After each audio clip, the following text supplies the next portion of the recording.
आगाज में आपको बताएं, वज़ीर-ए-आज़म की ज़ेर सदारत कौमी सलामती कमेटी का इजलास, अहम वज़रा और अस्करी क़यादत शरीक। कौमी सलामती कमेटी के जारी एलामिया के मुताबिक ईरान के खिलाफ इजरायली जारहत के बाद उभरती हुई इलाकाई सूरत हाल का जायजा लिया गया। इसी पर बात करेंगे अपने नुमाइंदे खालिद महमूद से। जी खालिद, मजीद क्या तफसील सामने आई?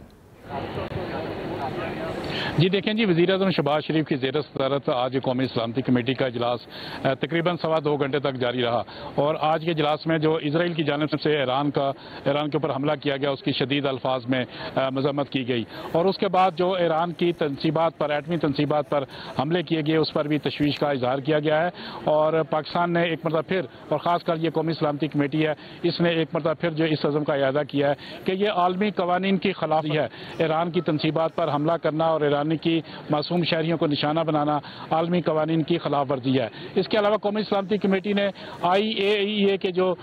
कानून हैं, लॉज हैं, उनको भी कहा कि ये कानून और लॉज की खिलाफ वर्जी की गई है कि जो एटमी तनसीबात पर हमले किए गए हैं वो इंटरनेशनल लॉ की भी खिलाफ वर्जी है, IAEA की जो कवानीन है उसकी भी खिलाफ वर्जी है। इसके अलावा आज कौमी सलामती कमेटी ने कहा है कि फ्रीकैन को मिल बैठकर ये मामला मुज़ाकरात की मेज़ पर हल करना चाहिए था। और कमेटी का ये भी कहना है कि ये हमले उस वक्त किए गए जब अमेरिका और ईरान के दरमियान ओमान में मुज़ाकरात जारी थे और मुज़ाकरात का अमल अभी मुकम्मल नहीं हुआ था, तो उस दौरान जो है वो हमले कर दिए गए, जिससे ये अमन का जो अमल है ये मुतासर हुआ था। और फ्री कैन पर जोर दिया गया है कि वो दोबारा से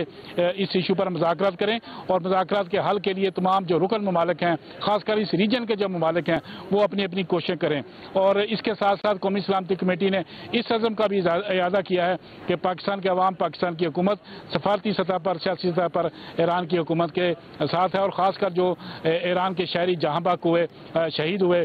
उनके गम में बराबर की शरीक है, जो ज़ख्मी हैं उनके लिए भी ख़ुसूसी तौर पर दुआ की गई। इसके अलावा मुल्क के अंदर जो सलामती की सूरत हाल है, सिक्योरिटी की सूरत हाल है, उसके ऊपर वज़ारत दाखिला की जानिब से और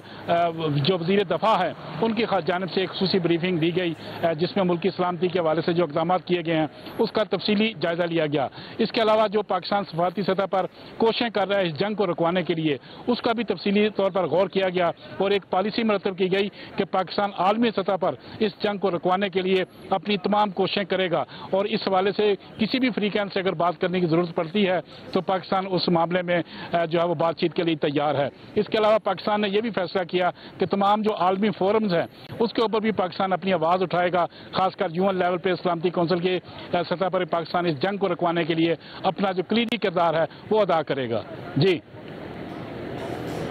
बहुत शुक्रिया खालिद महमूद, आपने तफसीलन आगाह किया।